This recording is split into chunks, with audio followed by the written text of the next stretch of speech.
Bienvenue à tous et merci de nous rejoindre. Mesdames, Messieurs, adorons le 15 janvier, fin de la deuxième phase de la tournée de reddition de comptes de Patrice Talon, ponctuée d'une déclaration solennelle. Sans surprise, l'actuel locataire du palais de la Marina aura annoncé qu'il est candidat à sa propre succession.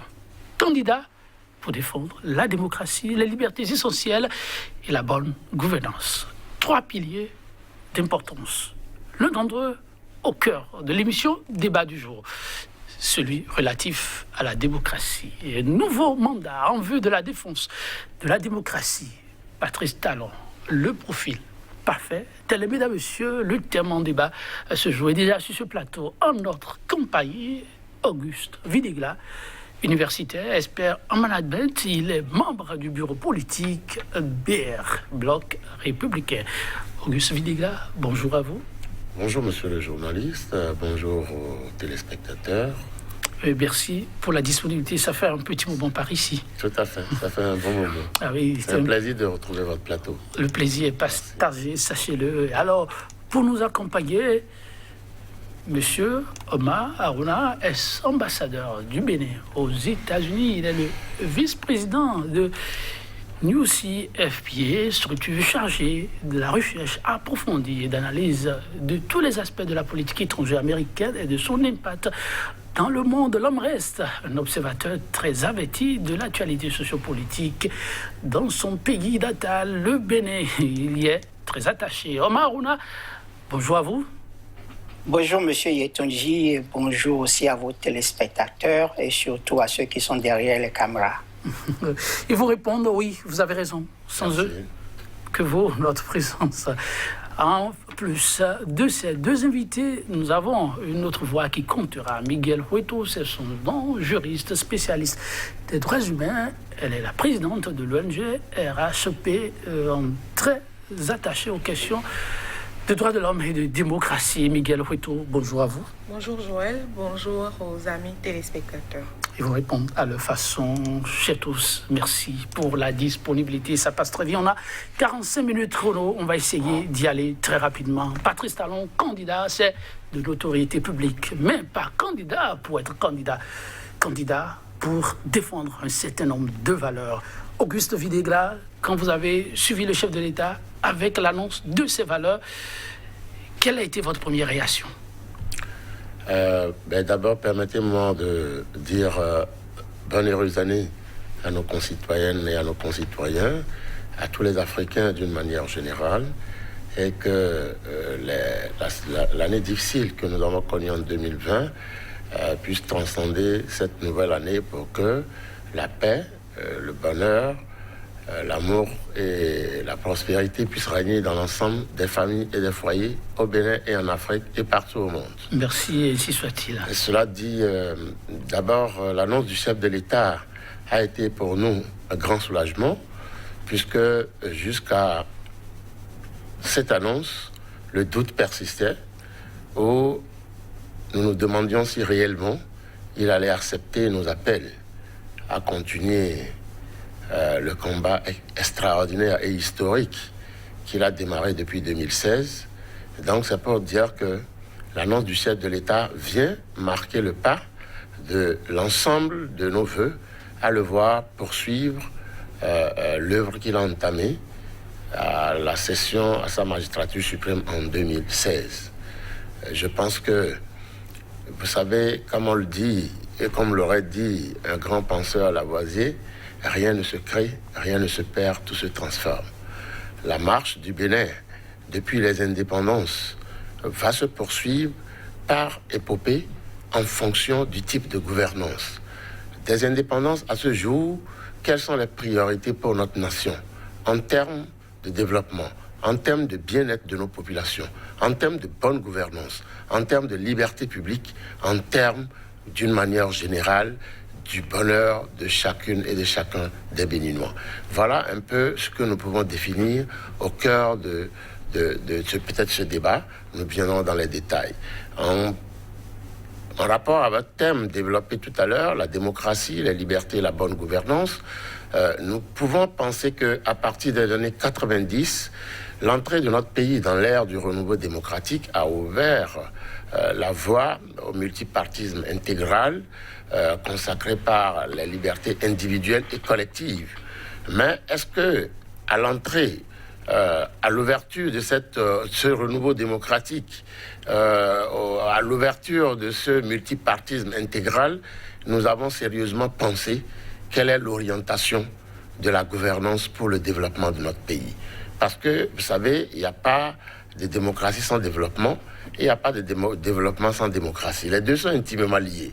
Quelles sont les voies et moyens pour que notre pays retrouve la bonne gouvernance, retrouve la croissance économique et que la richesse soit équitablement distribuée à l'ensemble des concitoyens et des concitoyens béninois? Voilà autant d'éléments et de bases pour lesquelles nous pensons que le chef de l'État, avec l'ensemble des réformes qu'il a pu mener en l'espace de 5 ans à la tête de notre pays, ce qui n'a pratiquement pas été fait depuis les indépendances, pratiquement 30 ans, il était nécessaire qu'il poursuive son œuvre pour que ces réformes puissent s'enraciner, s'ancrer et devenir dans le commun du vivant, enfin du vivre ensemble de l'ensemble des Béninois pour que notre pays retrouve sa lettre de noblesse au plan continental.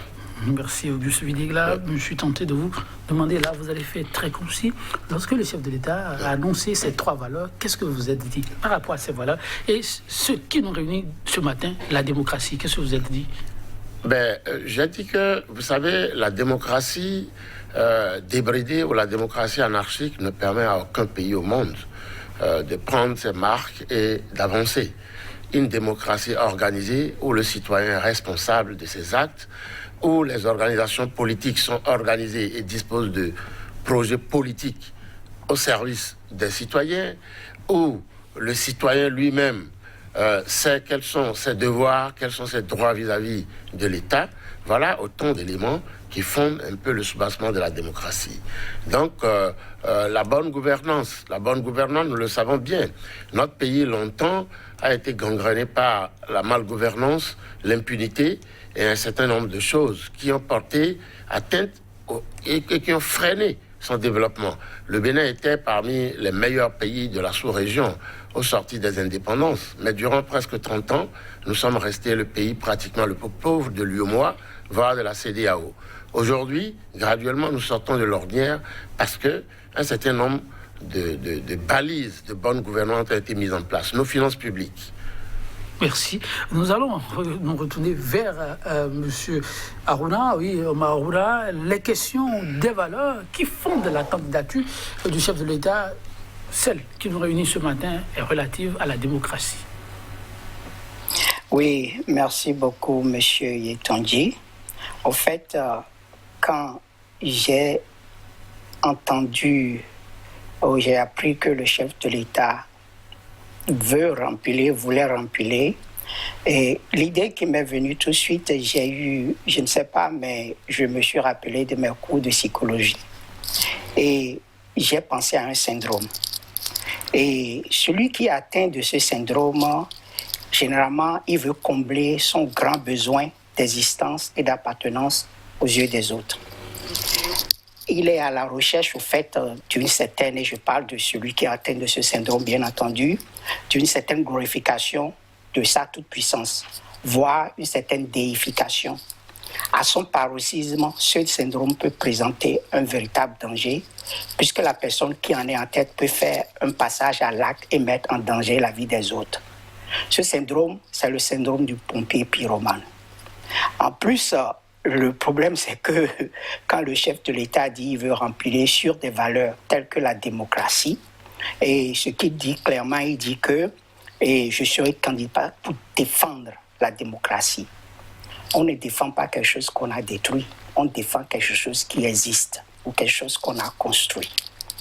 Et si le chef d'État est vraiment conscient du fait qu'il veuille défendre la démocratie, moi, je lui conseillerais de se faire harakiri, parce que c'est lui le seul danger à la démocratie au Bénin. Si vous n'exagérez pas, j'aimerais bien qu'on revienne sur ce qui fonde ces argumentaires, mais on va se retourner d'abord vers l'homme du droit sur ce plateau, Mme Miguel Coito. Oui, ce sont des valeurs qui fondent désormais la candidature du chef de l'État. Alors, en suivant le chef de l'État, Qu'est-ce que vous vous êtes dit? Merci Joël. Quand j'ai suivi le chef de l'État, à vous dire vrai, et pour être sincère, j'ai été peinée. Pourquoi? J'ai eu de la peine. J'en suis même arrivée à couler une larme et j'ai fait 1 minute de silence. Non, non, vous êtes sérieuse avec ce que vous dites? Je suis très sérieuse. Expliquez-vous. J'ai eu de la peine simplement parce que je me suis dit, voilà quelqu'un qui, en venant en 2016, a suscité sans doute de l'espoir. Il suffit de voir le taux de participation à ces élections et le pourcentage de personnes qu'il est élu à la tête du Bénin. Il suffit de vous remémorer son discours d'investiture. Il a dit, je n'invente rien, je ferai de mon mandat unique une obligation morale. Je vous passe du reste de son discours.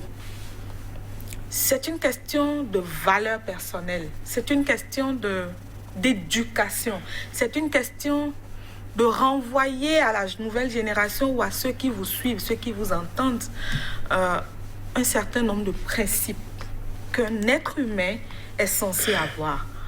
La constitution du Bénin, qu'elle soit révisée ou pas, concède évidemment au chef de l'État la possibilité de faire un second mandat. Ça, on est d'accord là-dessus.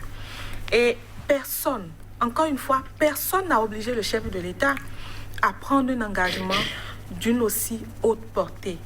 Il a pris à témoin la nation béninoise, il a pris à témoin la communauté internationale.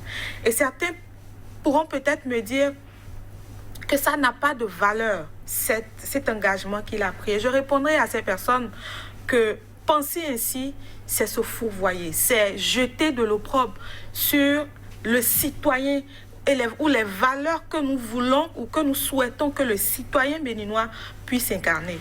Et quand vous êtes dans la posture qui est celle d'un chef de l'État, nouvellement élu. Vous avez vu la ferveur qui a prévalu au stade Charles de Gaulle de Porto Novo.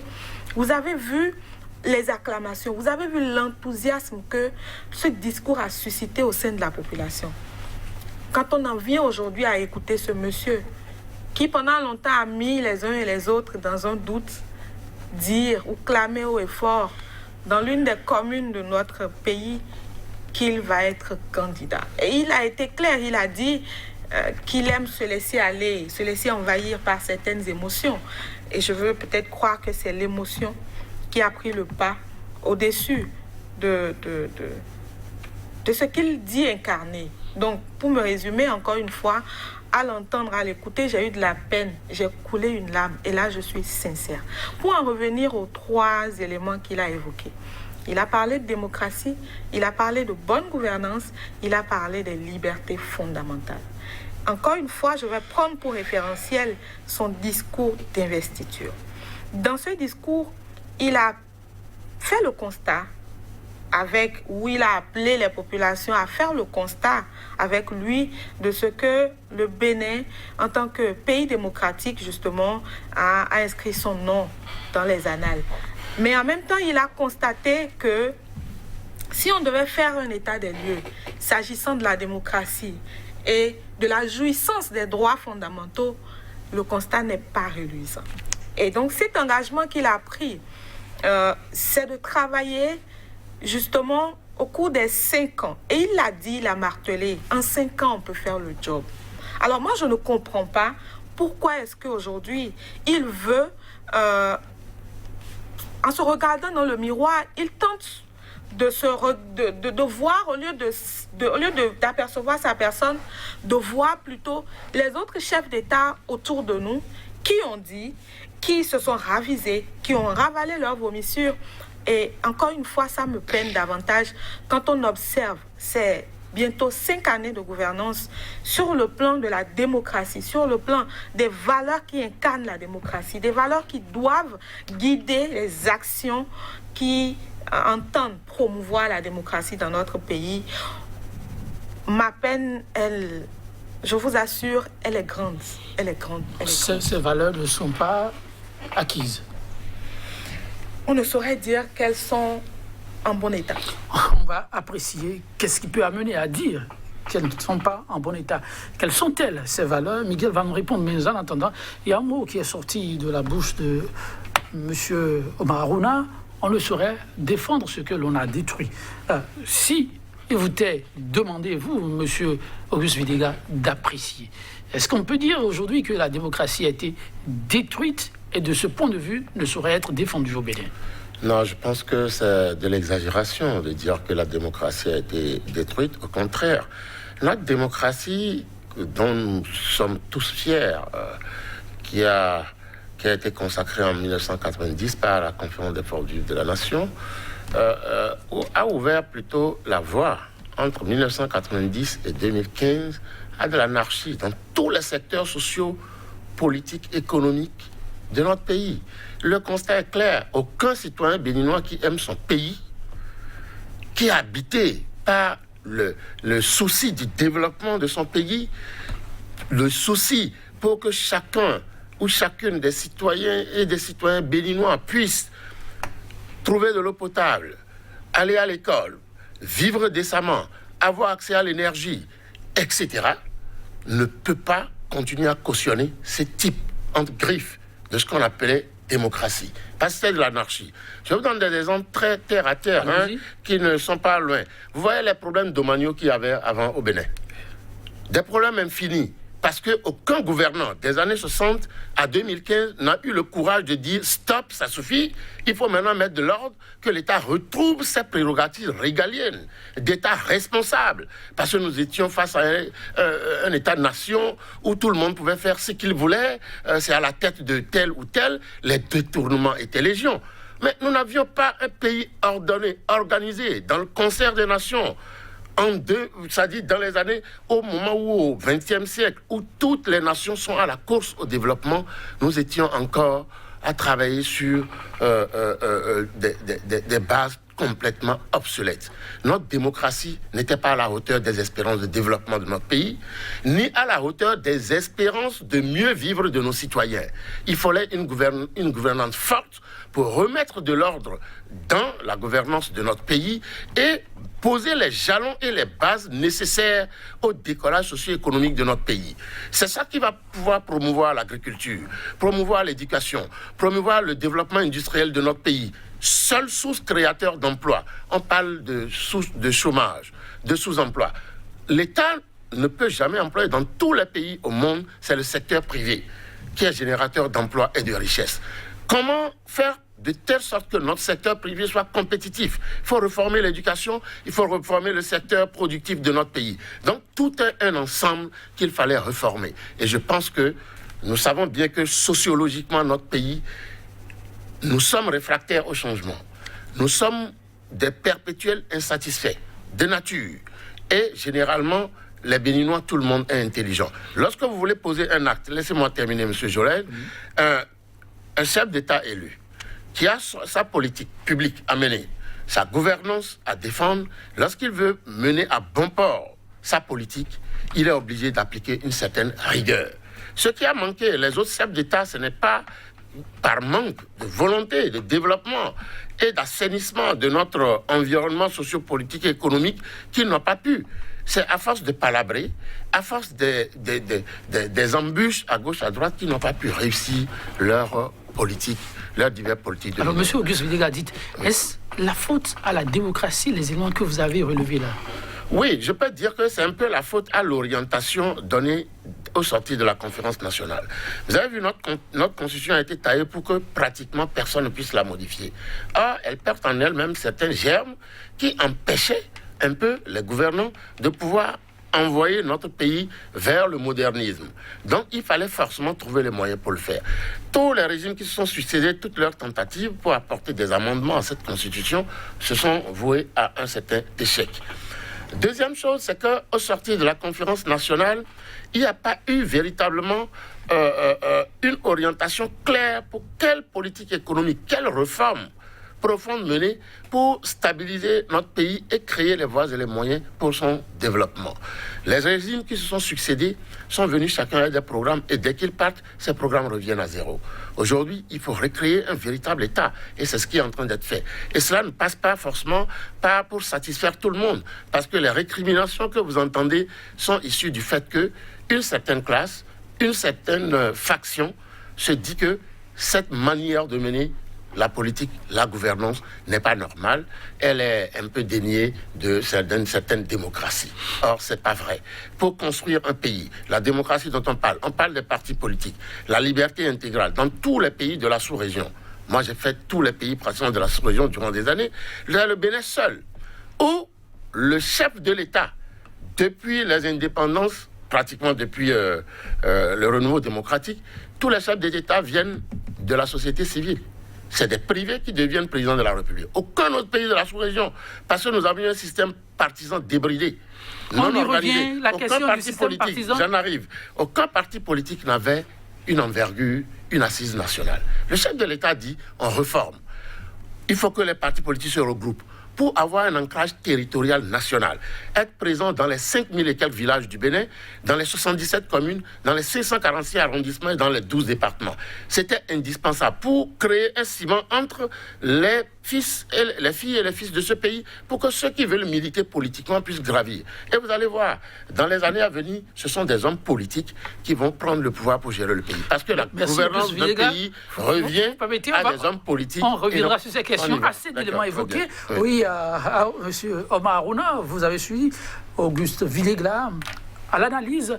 Il pense que affirmer, comme vous l'avez affirmé tout à l'heure, qu'on ne saurait défendre ce que l'on a détruit, c'est fait un peu plus fort. Je vois que le problème est beaucoup plus endémique que je ne le pensais et c'est partout, dans toute la masse. Écoutez, si M. Villega a pris quelques minutes pour passer et dans toutes les directions sans se retrouver, vous comprenez que son argumentaire vraiment ne tient pas la route. Et quand il parle de problème d'Omagno, il parle de notre démocratie.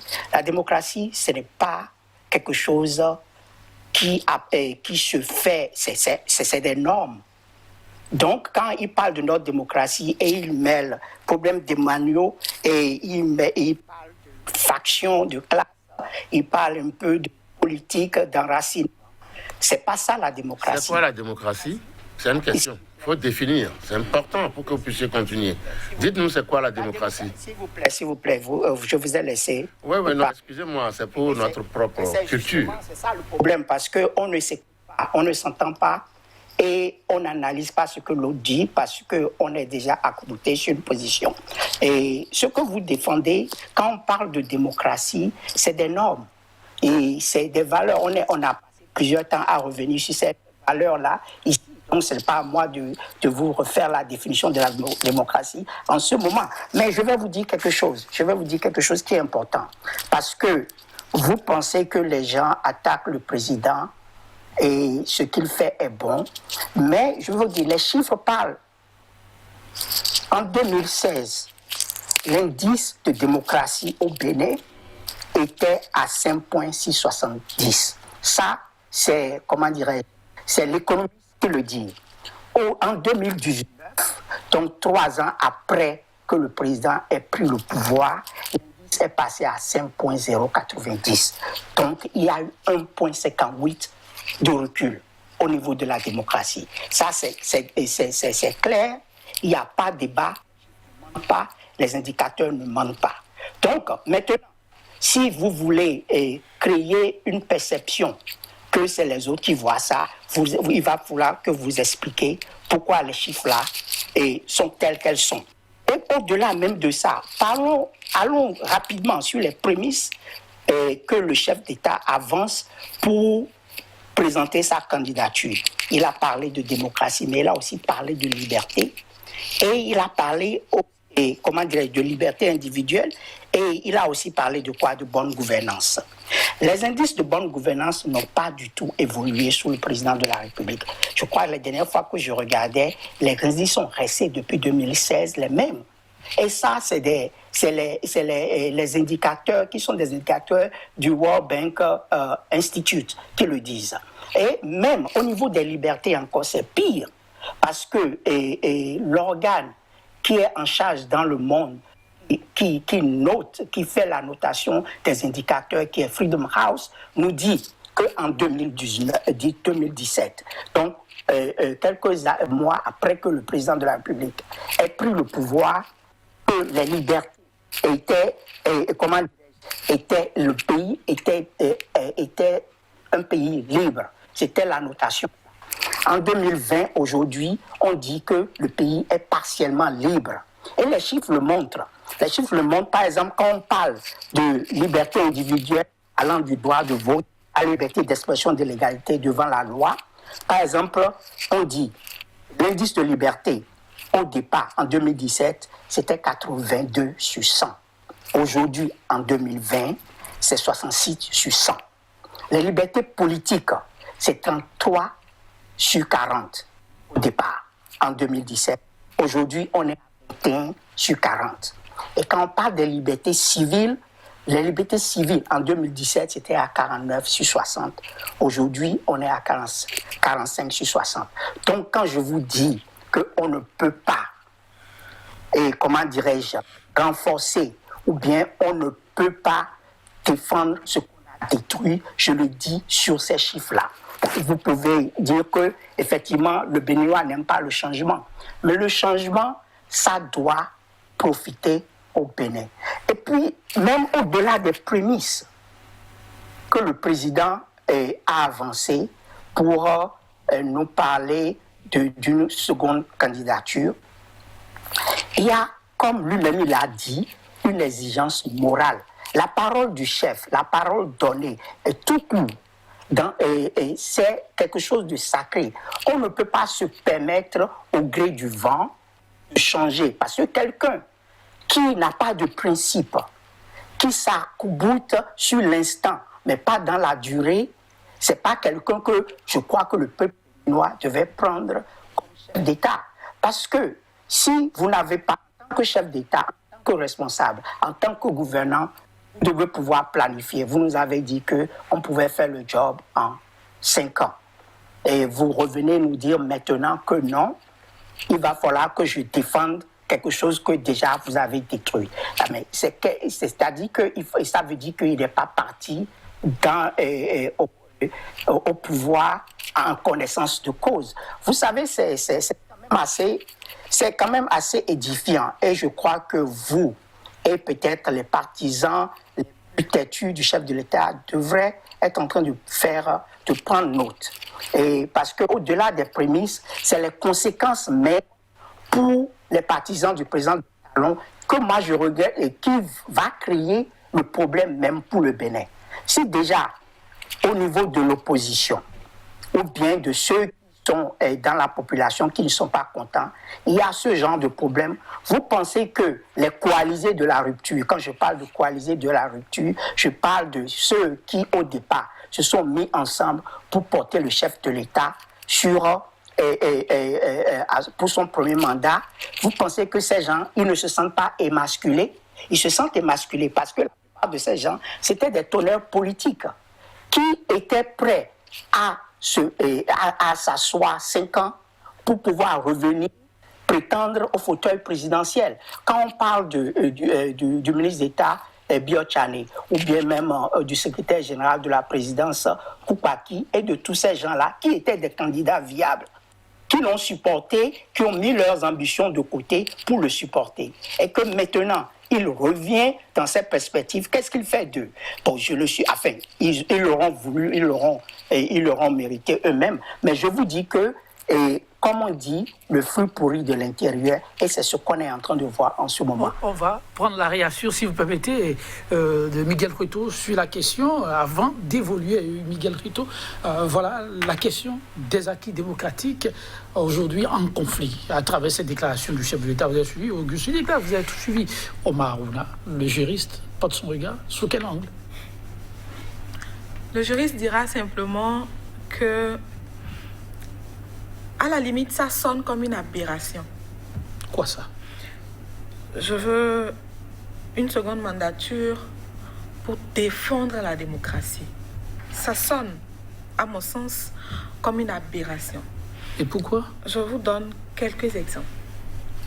Avant l'avènement du président de la République actuelle, M. Patrice Talon, vous avez dû voir comment est-ce que ceux qui clament haut et fort aujourd'hui un certain nombre de choses ont défilé sur les médias pour critiquer, pour dénoncer un certain nombre de pratiques que l'on a observées vers la fin du régime défunt.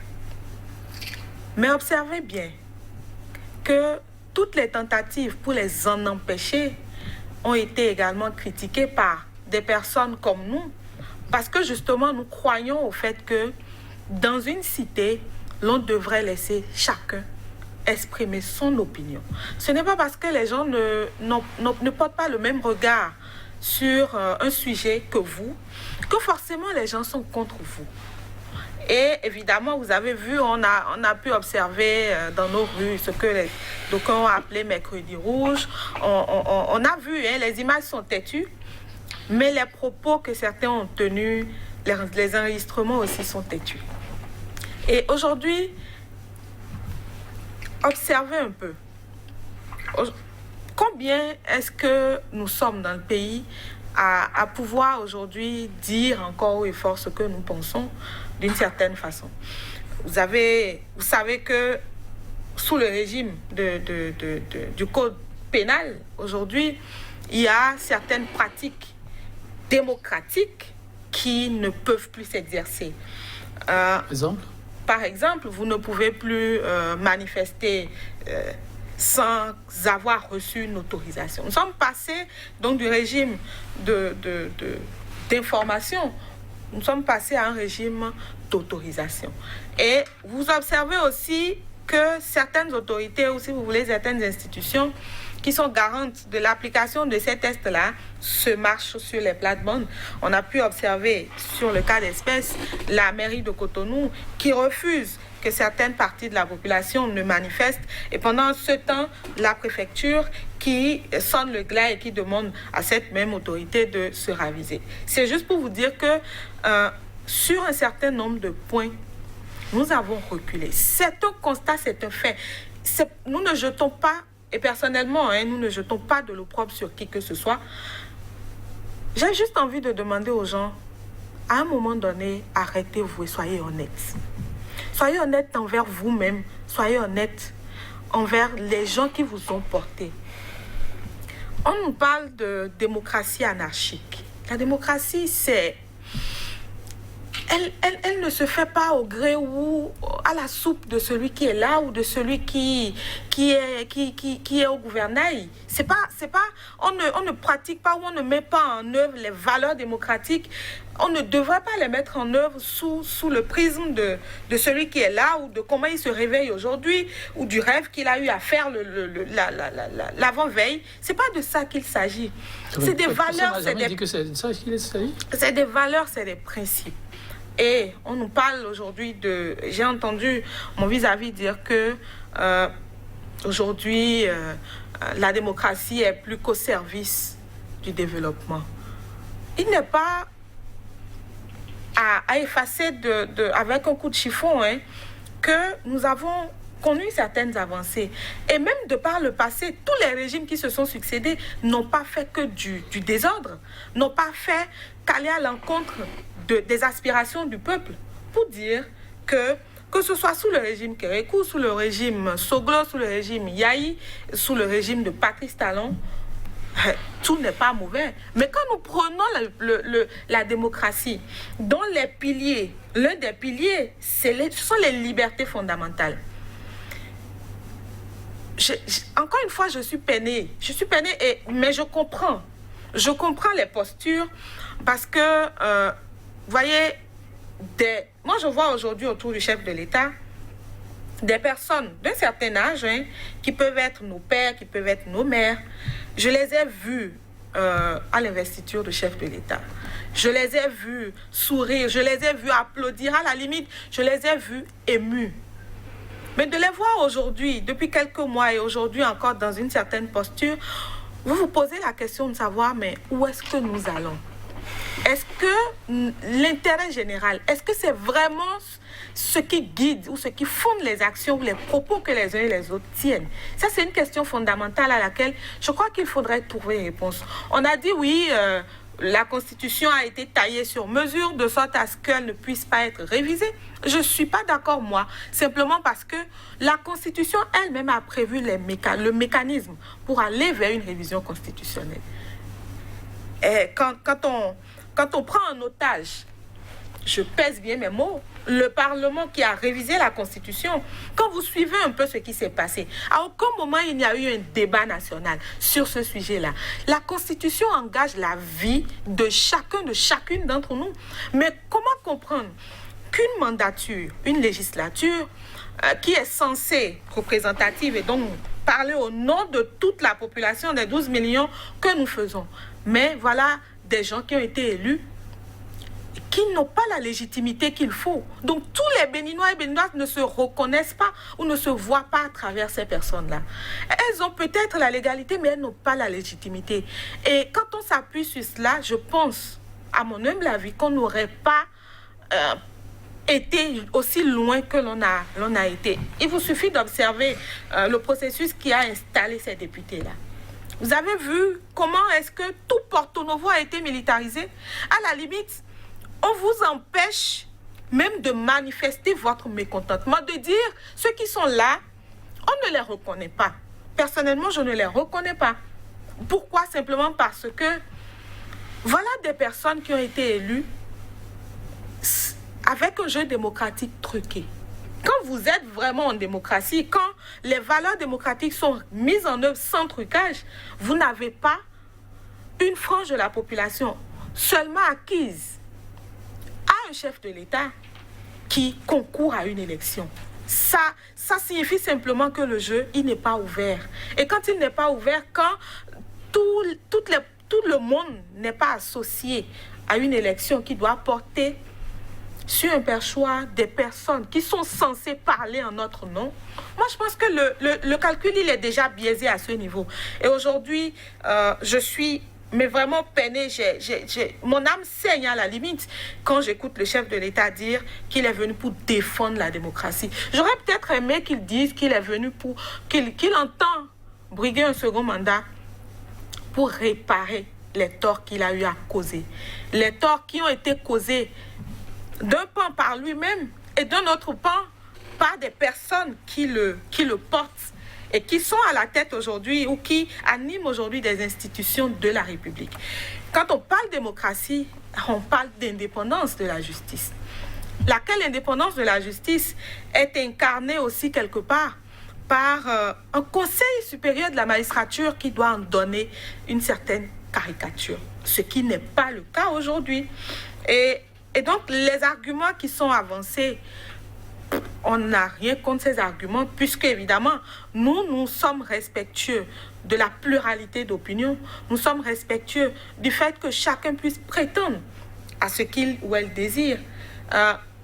Mais quand vous le faites et que vous tentez d'empêcher les autres de s'exprimer, et c'est là justement où on se pose la question de savoir est-ce que la République continue d'appartenir à tout le monde ou est-ce qu'elle est désormais où on s'en va vers une caporalisation. Parlons démocratie. Quand le chef de l'État dit qu'il veut briguer un second mandat pour défendre la démocratie, eh bien, qu'il commence déjà par respecter les décisions de la Cour africaine des droits de l'homme et des peuples. Pourquoi ? Parce que simplement, le Bénin a librement choisi de faire partie du Concert des Nations. Et à ce titre, le Bénin se doit de respecter les engagements qu'il a pris, que ce soit au niveau régional ou international. Et vous voyez, quand l'État se comporte ainsi, vous vous posez la question de savoir ce qu'il en sera du citoyen lambda. Vous avez le niveau régional, prenez les États, voilà des cours régionales qui émettent des avis, qui tranchent et qui donnent une direction à suivre. Mais des États décident de ne pas suivre cette direction. À minima, au niveau national, c'est comme des citoyens qui justement clament qu'ils respectent les thèses de la République, mais parce qu'ils vont devant des juridictions qui rendent des décisions qui ne leur sont pas favorables, décident de ne pas les respecter.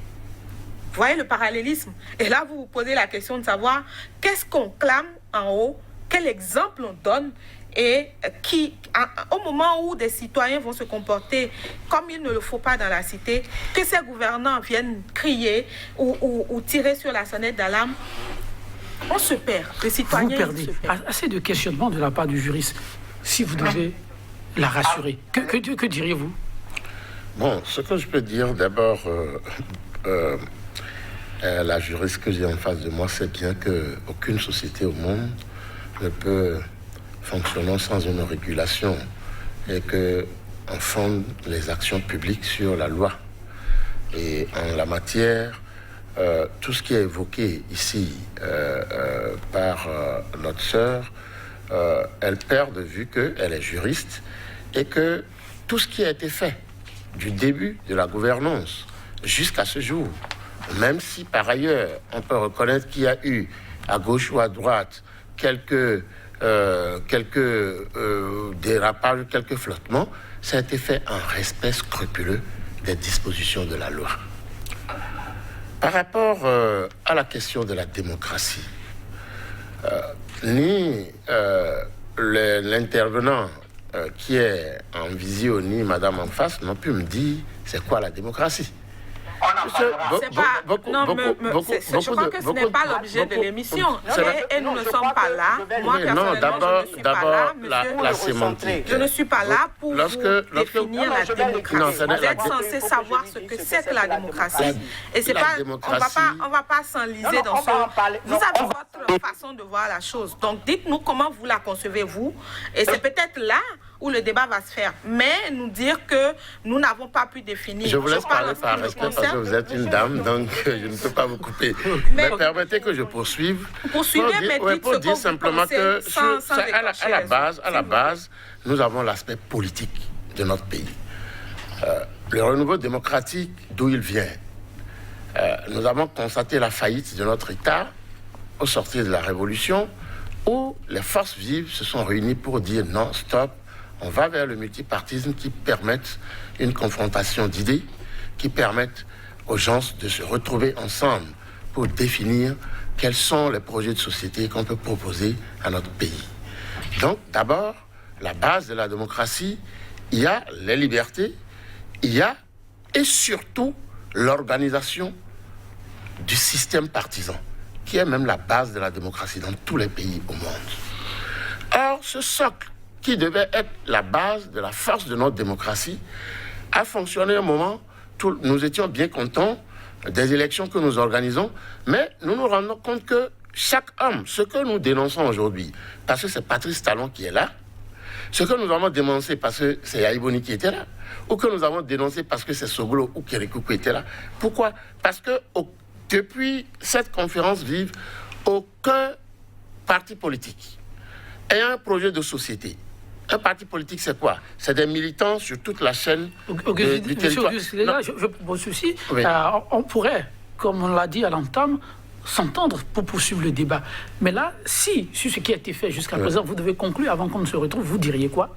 Bon, ce que je peux dire pour conclure, c'est que le Bénin est en bonne marche vers son développement, vers la consolidation de sa démocratie. Il n'y a pas une démocratie qui est statique. Nous avons vu récemment aux États-Unis la plus grande démocratie du monde où un chef d'État a quand même essayé de bloquer un certain nombre de fonctionnements. Donc, la démocratie est en marche, l'état de droit se consolide, le développement se poursuit. Je dis à mes concitoyennes et à mes concitoyens, merci pour leur résilience. Rien de bon ne se fait sans un minimum de sacrifice. Merci beaucoup. Un sacrifice a été fait durant 5 ans. Nous demandons aux Béninois de faire confiance encore au chef de l'État, le président Patrice Talon, pour que se consolide définitivement. Et le débat va se poursuivre. Merci à tous les panélistes. Je m'en voudrais de conclure ainsi. Si la réalisation me permet 15 secondes, Madame Miguel, vous diriez? Non, je dirais simplement que c'est regrettable qu'on ne puisse pas s'en tenir à la parole qu'on a donnée en tant que chef de l'État. C'est regrettable et ce n'est pas un bon message que l'on lance. Mesdames, Messieurs, le débat, vous le constatez, ne vient que de commencer. Nous allons poursuivre. Merci pour la vitalité et à très bientôt.